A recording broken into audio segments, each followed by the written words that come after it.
through this press conference, you are trying to show that you were more visionary with respect to technology when you compare with Chandrababu Naidu with respect to this revenue land service. Basically, we're here, Avinash, only to showcase the reality which has been a missing point. What is said that Chandrababu is claiming? Are there any facts in his claims? That is all we're trying to dispel here. And my story has been clearly exhibited with all evidences that have been put forth. Now, if they have a counterclaim to say otherwise, they are most welcome to speak of it. That is how in a democracy one should function. Whereas this Chandrababu Naidu is so shameless that rather than accepting what others have done, this man is trying to steal away the credit, which is unfortunately the thing what is happening here, which is being dispelled with facts and figures. So you also showed that corruption has happened and is happening. So will you investigate in case to get into power? There's so many evidences what we've been put forth on various fronts. In fact, you yourself are privy to those. You yourself are privy to those facts. Am I saying something wrong? Are you not part of the community of journalists who are present in Andhra Pradesh? Are you also not aware of the fact that the so-called free sand policy, which earlier was giving 750 crores of revenue every year to the state government, is now, you have a situation where the sand is being sold at double the rate of what was sold in our previous government. Then where is the money going? The government is not getting anything. Exchequer is not getting anything. Yet, rates are double. Right in front of your eyes, I am not saying anything. You are privy to this information. Every journalist here is privy to this information. You forget about sand alone. You talk about silica, quartz, laterite, everything without permits. People are right royally exploiting right there in front. Why forget about all those things? Talk about Sankranti. Is gambling a legitimate affair? You tell me. I'm asking all of you here. Is gambling legitimate affair?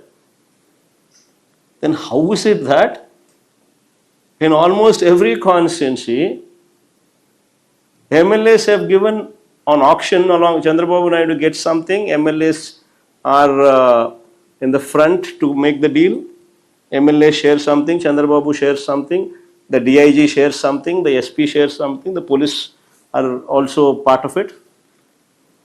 Every constituency you had gambling going on during the Sankranti.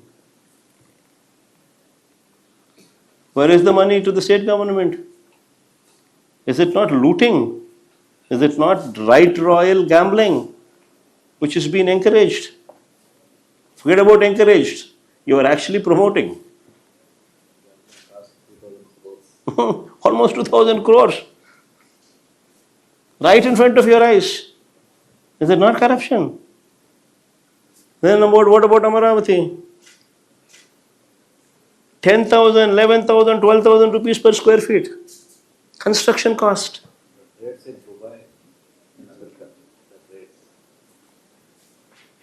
Right in front of you. You're staying in, most of you also stay in Hyderabad. Most of you also just go there, ask any real estate person who's involved in construction what the cost of construction would be. Even a 5-star accommodation with a 5-star lobby with concierge services. The construction cost is 4,000 rupees per SFT. On the higher side. Here you are talking about 10,000, 11,000, 12,000, 13,000 SFT per rupees per SFT. Right in front of your eyes. Is it not corruption? Have you ever seen a deal in real estate where land is given to a real estate company for throwaway prices? Not only that, you were saying you will give 2,000 rupees construction cost also to them. Why is there no auction? Why is it that only a certain person belonging to a who is close to Chandrababu alone benefits out of it? Why is it that it cannot be called for an auction? Why is it that Ramesh, Avinash, or Harish, why is it that all of these people can also not participate? Why should it be only private to only a select few, where land is given at a throwaway rate, and you also are wanting to give 2,000 rupees construction cost for a real estate company? Is it not a scam? What about the power purchase agreements? You have made a hue and cry when the power was procured at 2 rupees 49 paise during our regime. Whereas now, in your own regime, you have procured power at 3 rupees 60 paise. Huh? Huh? 4.6. Access the 4.6, huh? 4.6. 4.6 versus 2 rupees 49 paise. Is it not a scam? Right in front of you, I have named quite a few. Quite a few I have named few. And now if I were to spend more time on this, I would probably, I could probably give you a number of examples, explaining the scams to you, taking more than an hour of this particular time to only explain that particular issue. What's the kind of investment government is saying they're bringing to Andhra Pradesh? Is it not exemplary? See, what is an announcement is not an investment coming in. Please check the data. Please check the data wherein how much of announcements have converted into investments, be it 2014 to 19, be it 2019 to 24. You would be surprised to know that the man who talks so much brought in, on average, if my memory goes right, less than 10,000 rupees, 10,000 crores of rupees investment per annum. Whereas in our regime, we were, in the Krishna, what are the numbers?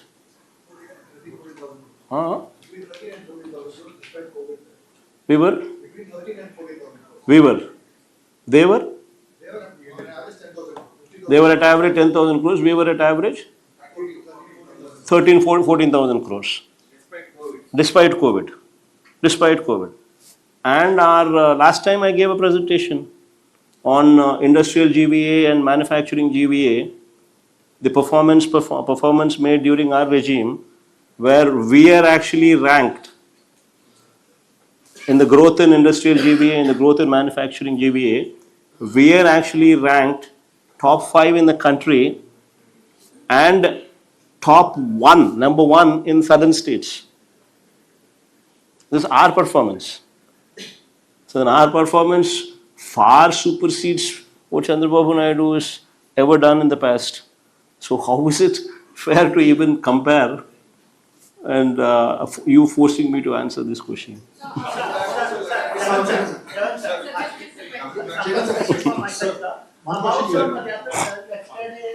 met few of your party workers and you have suggested that you will further again, in fact, you will go for a Padayatra. So if you can share some detail related to your plan of Padayatra.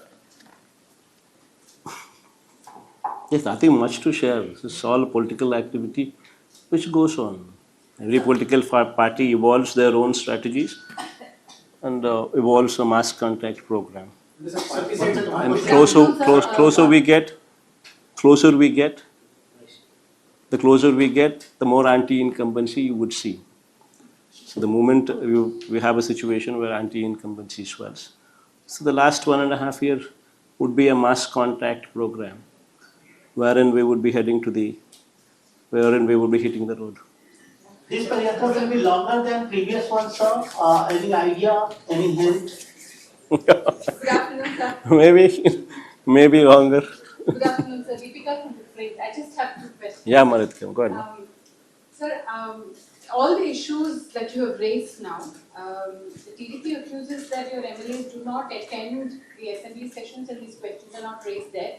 In fact, the Speaker has spoken at the National Assembly Speakers Conference at Lucknow, and he's talking about requesting the Lok Sabha Speaker to introduce two new bills which talk about one not paying the any of the attendees the salaries, and the second is also to ensure that the people are able to recall all of the MLAs who've been elected. What would you say to this? In fact, we've answered these questions multiple times. This is not the first time that someone like you is asking this question, and this is not the first time that I'm answering this question. But this was brought up saying it. No. It's multiple times you ask the same question, then what is the point? We're just going to be repeating the same answer, which does not yield any result. See, the first thing you should be asking is you should be questioning the fundamentals of democracy. Wherein in the state of Andhra Pradesh that you see today, you tell me which other party exists in the state assembly which is the opposition, other than us. You tell me. You are a journalist yourself, well educated, well known. Tell me, with a lot of knowledge that you possess, in the assembly you tell me which other party exists other than us who is the opposition. Everybody else is in the ruling government. The only party that exists in the assembly which is in the opposition is only we. Then what is stopping you from giving us opposition party status? Then what is stopping the speaker? You should question the democracy of the speaker. What is stopping the speaker from giving us the opposition party status? The moment opposition party status is accorded to the only opposition party that exists in the House, then this mic time is on par with the leader of the House. And if that were to be given to that opposition party, automatically they have a leader of the House, leader of the opposition, who ultimately, if he is given this mic time, then you would have a situation wherein people could explain in detail all the mischievous deeds that are going on in the government. If that time is not given, and if you were to say that I give you only 5 minutes time, as part of 175 member collegium that you have, that your time is apportioned only to that level, then what is the point in you going and wanting to spend time in the assembly? It doesn't yield the results. One question. Sir, try to regularly So mention you have been that saying all it is this for past few months, but question is no work, no pay in recall. What do you hear to us? Hmm. No work, No work, no pay. Yes, you've been raising an objection. That The journalist is asking, sir, for the first time the ruling government is talking about no work, no pay, which is a lot more serious thing, saying that we'll introduce it in Lok Sabha. Nobody is that poor to literally be wanting to prey on that. Don't worry about that. It's up to them. recall.